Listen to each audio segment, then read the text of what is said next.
દિવસભરના કેટલાય મહત્વના સમાચાર છે, પણ આ બધાની વચ્ચે જે કન્ટેનમેન્ટ ઝોન જાહેર કરાયા છે, લોકડાઉન 4માં છૂટછાટ અપાઈ છે અને આ છૂટછાટ કન્ટેનમેન્ટ જે ઝોન છે એમાં નથી અપાઈ.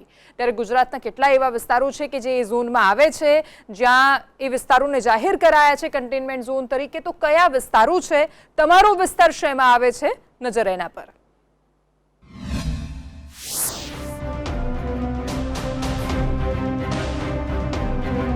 ગુજરાતમાં લોકડાઉન 4ની છૂટછાટને મુખ્યત્વે 2 ઝોનમાં વહેંચાય છે, કન્ટેનમેન્ટ ઝોન અને non containment zone. Containment zone એટલે કે એવા વિસ્તારો કે જ્યાં કોરોનાનો વ્યાપ વધારે છે. ત્યારે નવી ગાઈડલાઈન પ્રમાણે ગુજરાતના તમામ 33 જિલ્લાના 8,52,864 લોકોને કન્ટેનમેન્ટ ઝોનમાં મુકાયા છે. એટલે કે 2,96,864 ઘર કન્ટેનમેન્ટ ઝોનમાં છે. તેમાં ગ્રામ્ય અને શહેરી વિસ્તાર પ્રમાણે અલગ અલગ વિસ્તારને આવરી લેવાયા છે. મુખ્ય શહેરોના કન્ટેનમેન્ટ વિસ્તારો પર નજર કરીએ. અમદાવાદ મનપાના 11 વિસ્તાર કન્ટેનમેન્ટ ઝોન જાહેર કરાયા છે.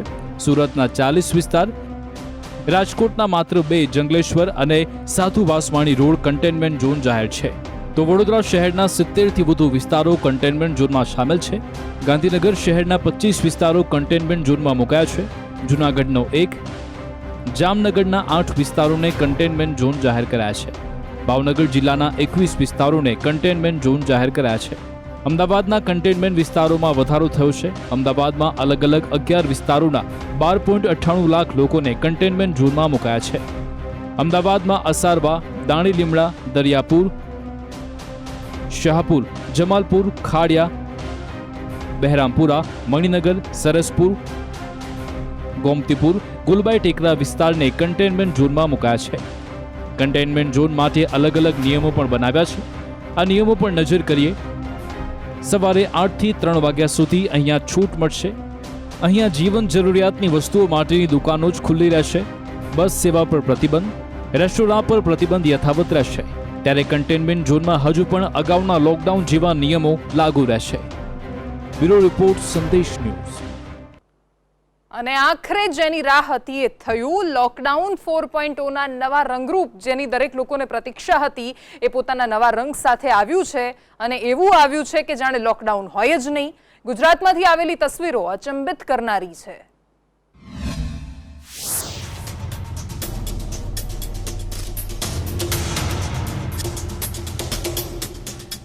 કચ્છથી લઈ બનાસકાંઠા સુધી, અંબાજીથી લઈ ઉમરગામ સુધી, સુરતથી લઈ સૌરાષ્ટ્ર સુધી ખુલી ગયું ગુજરાત.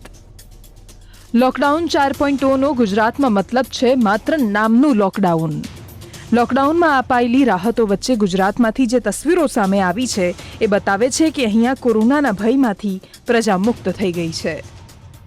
અમદાવાદ, જ્યાં ગુજરાતમાં સૌથી વધારે કેસ છે, ત્યાં કન્ટેનમેન્ટ સિવાયના વિસ્તારોમાં ભીડ જોવા મળી. એ ભીડ એટલી હતી કે અમદાવાદ હવે સામાન્ય અને પૂર્વવત થતું દેખાયું. અમદાવાદમાં કેટલાય દિવસો પછી ટ્રાફિક સિગ્નલ શરૂ થયેલા દેખાયા.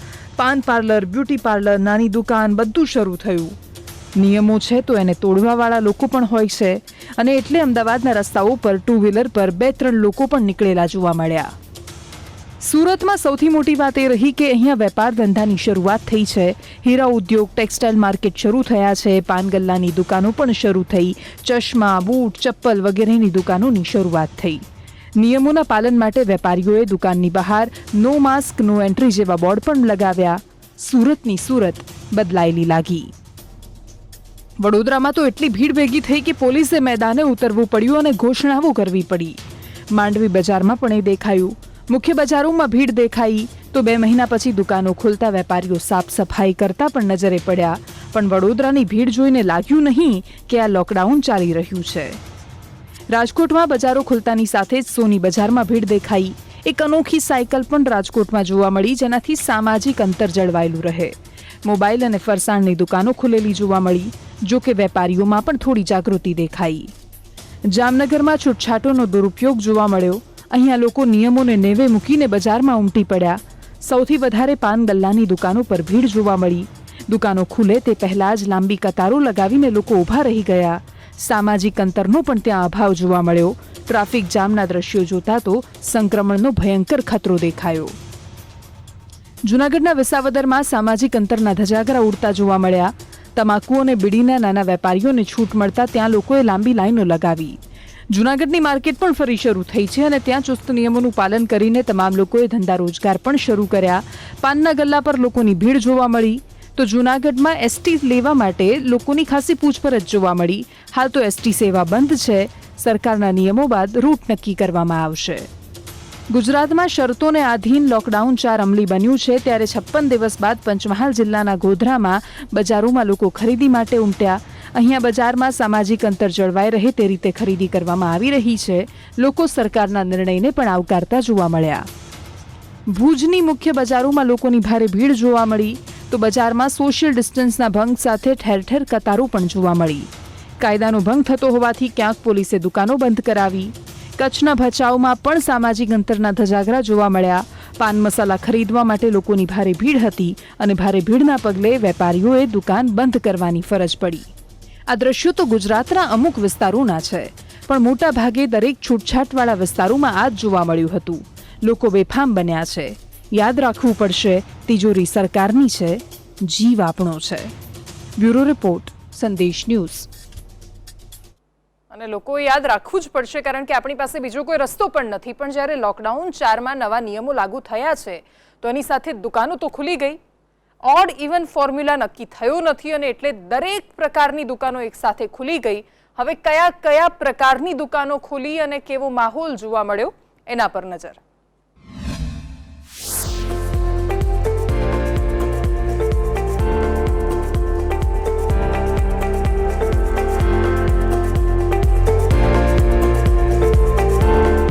અમદાવાદ અને રાજકોટમાં મોબાઈલ અને મોબાઈલ રિપેરિંગની દુકાનો પણ નોન કન્ટેનમેન્ટ ઝોનમાં ખુલી. મોબાઈલ શોપ્સમાં સવારથી સાફ સફાઈ, ગ્લવ્સ પહેરીને દુકાન ખોલવાની શરૂઆત કરાઈ. લોકોની ભીડ પણ શોપ્સની બહાર જોવા મળી. વેપાર ધંધાને છૂટ મળતા જ અમદાવાદના પશ્ચિમ વિસ્તાર એવા બોળકદેવમાં ચશ્માની દુકાનો પણ ખુલી. સાથે ગ્રાહકોએ પણ ચશ્મા લેવા આવવાની શરૂઆત કરી. સામાજિક અંતર જળવાઈ રહે તે માટે પણ અહીં પ્રયાસ કરાયો. રાજકોટમાં ખાવાના શોખીનો માટે ફરસાણની દુકાનો પણ ખુલી. ફાફડા અને જલેબીની દુકાનો પણ મોટી સંખ્યામાં લોકો ઉમટી પડ્યા. 56 થી વધારે દિવસથી બંધ રહેલી દુકાનની બહાર રાજકોટમાં ફરસાણ ખરીદવા લોકોએ લાઈનો લગાવી. રાજકોટમાં ફરસાણની સાથે સાથે ચાની કિટલી પણ ખુલી જતા ચાના રસિકોમાં ખુશીનો માહોલ જોવા મળ્યો. કિટલી પરથી ઉકળતી ચાની સોડમ ચાના રસિયાઓને ગરમીમાં પણ ઠંડક આપી ગઈ. ગુજરાતમાં નોન કન્ટેનમેન્ટ ઝોનમાં 56 દિવસ બાદ હેર સલૂન્સ પણ ખુલ્યા. જોકે મોટાભાગના સલૂન્સે માત્ર વાળ કાપી અને કલર કરી આપવાની સેવા જ શરૂ કરવાનો નિર્ણય કર્યો છે. શેવિંગ અથવા તો ફેસ મસાજની સેવા શરૂ નથી કરાઈ. તો આ તરફ સુરતમાં પણ રેડીમેડ કપડાની દુકાનો, બૂટ ચંપલની દુકાનો, ચશ્માની દુકાનો વગેરે ખુલી અને તેની બહાર સ્પષ્ટ નિર્દેશ લખેલા હતા કે નો માસ્ક, નો એન્ટ્રી. અમદાવાદના નોન કન્ટેનમેન્ટ વિસ્તારમાં ઓફિસો પણ ખુલી છે. વિવિધ સેક્ટરની કંપનીઓ પણ 50% સ્ટાફ સાથે શરૂ થઈ. સરકારની ગાઈડલાઈન પ્રમાણે ઓફિસનો સમય પણ ઘટાડીને 9 થી 3નો કરાયો છે. રાજકોટમાં પેલેસ રોડ, સોની બજાર, ભૂપેન્દ્ર રોડ, સંત કબીર રોડ સહિતના વિસ્તારોમાં વેપારીઓએ દુકાનો ખોલી. 56 દિવસ બાદ સોની બજાર ખુલતા વેપારીઓએ દુકાનમાં સાફ સફાઈ કરી.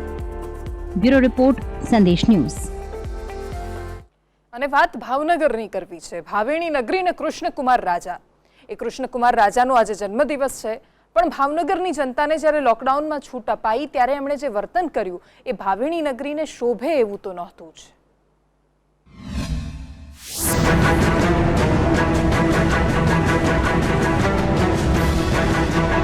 ભાવેણી નગરીમાં લોકડાઉનની છૂટ પછી જે દ્રશ્યો જોવા મળ્યા એ એટલા ચિંતા કરાવનારા હતા કે વિચાર આવે યુદ્ધ જીતી ગયા હોય એમ લોકો નીકળી પડશે તો જીતેલી બાજી ક્યાંક હારી ન જવી પડે.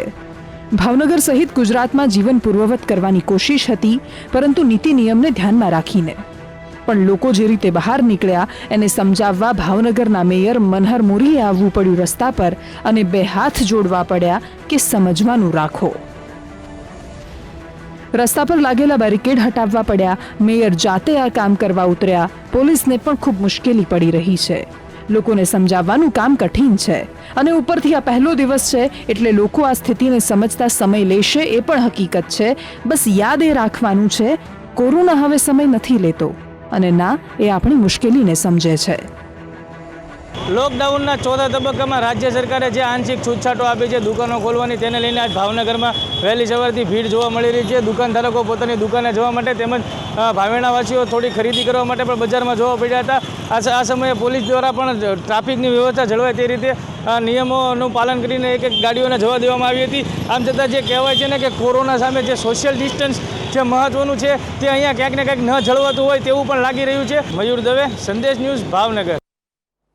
છૂટછાટનો ક્યાંક દુરુપયોગ તો થયો, પણ આ લોકડાઉનમાં છૂટછાટની વાત નવી આશાઓ સાથે પણ આવી છે અને આ આશામાં જ નવસારીમાં ગુજરાત છોડીને જવા નીકળેલા લોકોએ પોતાની ટિકિટ કેન્સલ કરાવી દીધી છે, કામ મળશે એની આશાએ.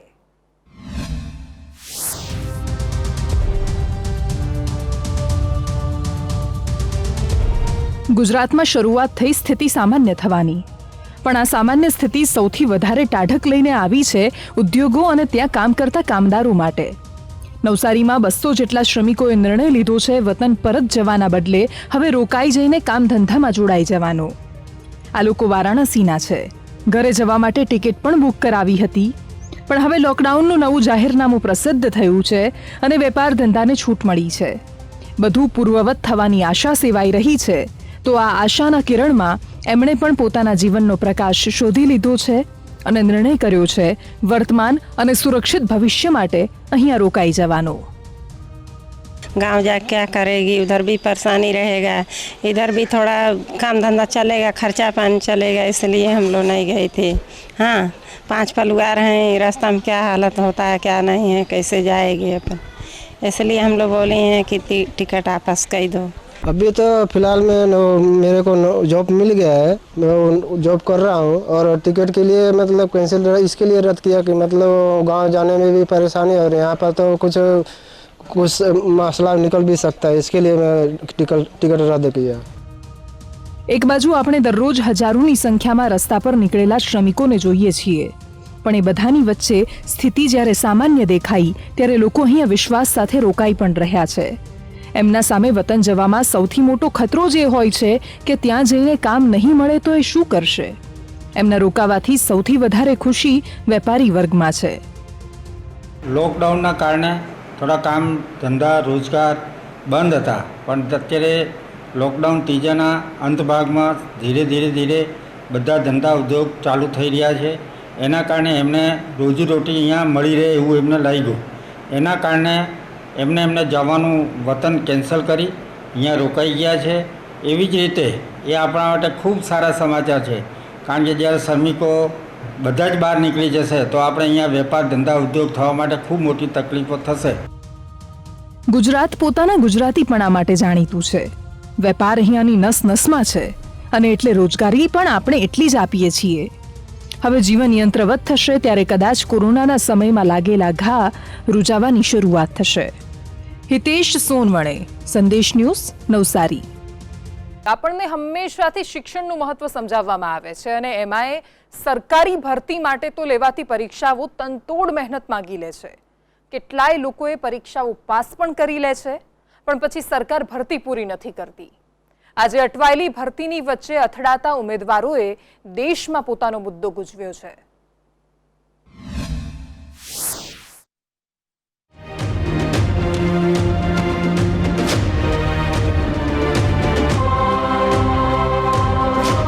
ફરી જાગ્યો છે ગુજરાતમાં વિદ્યાર્થી આંદોલનનો આત્મા, કારણ કે સરકારની સંવેદનશીલ આત્મા મરી પરવારી છે.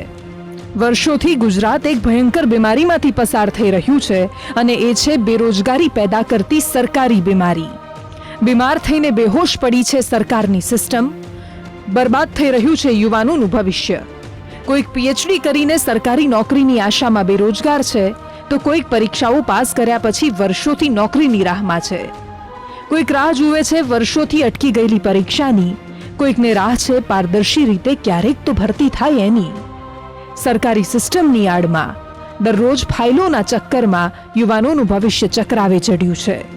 અને એટલે ગુજરાતના શિક્ષિત બેરોજગાર યુવાનોએ કોરોનાના સમયમાં બહાર ન નીકળી શકાય એટલે ટ્વિટર પર આંદોલન છેડ્યું અને દેશમાં સૌથી મોટો ટ્રેન્ડિંગ મુદ્દો બન્યો છે આજે ટ્વિટર પર ડિક્લેર ગુજરાત એક્ઝામ્સ। અલગ અલગ પરીક્ષાઓના ઉમેદવારો હવે ધીરજ ખૂટતા સરકારને અરજ કરી રહ્યા છે। સરકારશ્રી દ્વારા છેલ્લા 3-4 વર્ષમાં ઘણી ભરતીઓ બહાર પાડવામાં આવી, પરંતુ એક પણ ભરતી છેલ્લા 3 થી 4 વર્ષમાં પૂર્ણ થઈ નથી કે એક પણ ભરતી બોર્ડ દ્વારા કોઈ પણ ભરતી પૂરી કરવામાં આવી નથી। તો સરકાર આની સામે ધ્યાન દોરે। આ કોરોનાની મહામારી તો ગુજરાતમાં અત્યારે કે આપણા દેશમાં હમણાં ફેલાઈ રહી છે, બાકી છેલ્લા 1 વર્ષથી કે 1-2 વર્ષ થઈ ગયા। છેલ્લા 2 વર્ષથી ગુજરાતમાં બેરોજગારોની મહામારી બહુ જબરજસ્ત ફેલાઈ છે। આ સરકારે ફેલાવી જ છે આ મહામારી। પીએસસીમાં આસિસ્ટન્ટ પ્રોફેસર અને લેક્ચરરના વિદ્યાર્થીઓ કે જેમણે પોતાનું કેલિબર સાબિત કર્યું છે, આજે 1.5 વર્ષથી 1 વર્ષ કે 1.5 વર્ષનો સમય થઈ ગયો ત્યાંથી પોતાના ઓર્ડર માટે કે પોતાને નિમણૂક મળે એ માટે સચિવાલયના અને દરેક સરકારી ઓફિસોના ધક્કા ખાઈ રહ્યા છે, કોર્ટના ધક્કા ખાઈ રહ્યા છે। હાલમાં અટકેલી તમામ ભરતીઓ જેવી કે બિન સચિવાલય, એટીડીઓ, તલાટી તેમનું ભરતી કેલેન્ડર જાહેર કરવામાં આવે।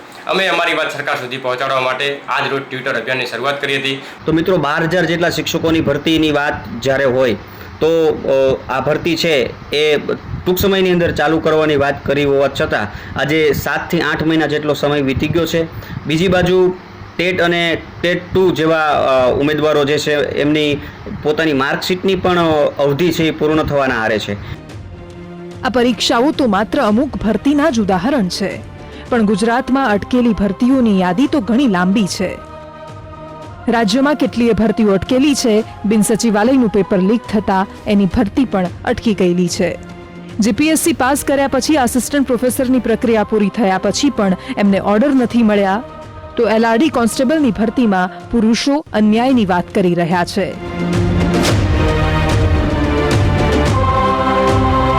ટેટ અને ટાટની પરીક્ષા પાસ કર્યા પછી પણ કેટલાય શિક્ષકો આજે બેરોજગાર બેઠા છે।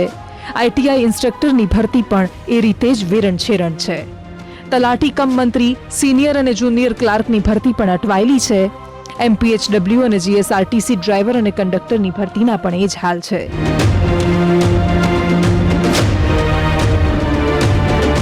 જીપીએસસીમાં જીઆરના વિવાદના કારણે કેટલીય પરીક્ષાઓ અટવાયેલી છે। એ સિવાય વન રક્ષક, ઉર્જા વિભાગ અને આ સિવાયની કેટલીય ભરતીઓ અભરાઈએ ચડેલી છે। આ નામ તો થોડા ઉદાહરણ માત્ર છે, પણ ગુજરાતના લાખો યુવાનોનું ભવિષ્ય આમ જ અધ્ધરતાલ ઊભું છે। વારંવાર શિક્ષણ મંત્રી, ભરતી બોર્ડ, મુખ્યમંત્રી દરેકને સવાલ કર્યા છે। દરેકે દરેક વખત એમણે આશ્વાસનો આપ્યા છે, પણ જમીની સ્તર પર ક્યારેય કોઈ બદલાવ દેખાયો નથી। યુવાનીના ભરોસે આજે દેશ ઊભો છે, પણ આ યુવાન કોના પર ભરોસો કરે એ જવાબ સરકાર તમારે આપવાનો છે। દેવાંશી જોશી, સંદેશ ન્યૂઝ। કોરોના અને બેરોજગારીની વચ્ચે બીજું એક ત્રીજું તોફાન આપણા માથા પર તોડાઈ રહ્યું છે, એ છે એમ્ફાન વાવાઝોડાનો ખતરો આપણા દેશ પર છે અને એણે પોતાનું અસર વર્તાવવાની શરૂ કરી દીધી છે। આપણા દેશમાં જે આ પૂર્વીય તટ છે આપણો, ત્યાં ટકરાવાનું છે એ વાવાઝોડું।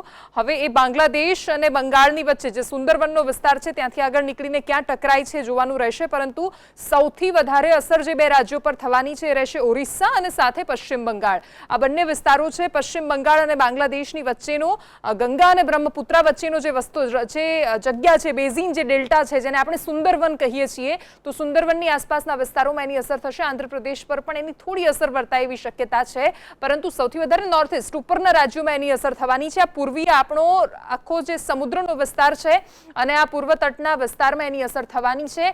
મેઘાલય સહિતના જે આપણા રાજ્યો છે, જે નોર્થ ઇસ્ટ આપણા રાજ્યો, ઉત્તર પૂર્વીય રાજ્યો, ત્યાં એની અસર વર્તાવાની શરૂ થઈ ગઈ છે। પશ્ચિમ બંગાળમાં તો આજે વરસાદ પણ પડ્યો હતો, ત્યાં વરસાદ પડવાનો છે, ત્યાં એની અસર દેખાવાની છે અને એટલે આ બધી જ અસરો ક્યાં લઈ જાય છે સમય બતાવશે। આ બધાની વચ્ચે આપણે ઘણી બધી મુશ્કેલીઓમાંથી પસાર થઈએ છીએ। માથા પર એટલાય ખતરા તોડાઈ રહ્યા છે। એમ્ફાન વાવાઝોડું, કોરોના મહામારી, લોકોની અણસમજ, બેરોજગારી અને આ બધા પ્રશ્નોનો ઉકેલ અત્યારે આપણી પાસે એ જ છે કે આપણે જાતે લડવું પડશે, જાતે સમજવું પડશે, સતર્ક રહેવું પડશે અને એટલે ઘરમાં રહીએ, સુરક્ષિત રહીએ, સતર્ક રહીએ, બહાર નીકળીએ તો ધ્યાન રાખીએ। આજનો એજન્ડામાં અત્યારે બસ આટલું જ।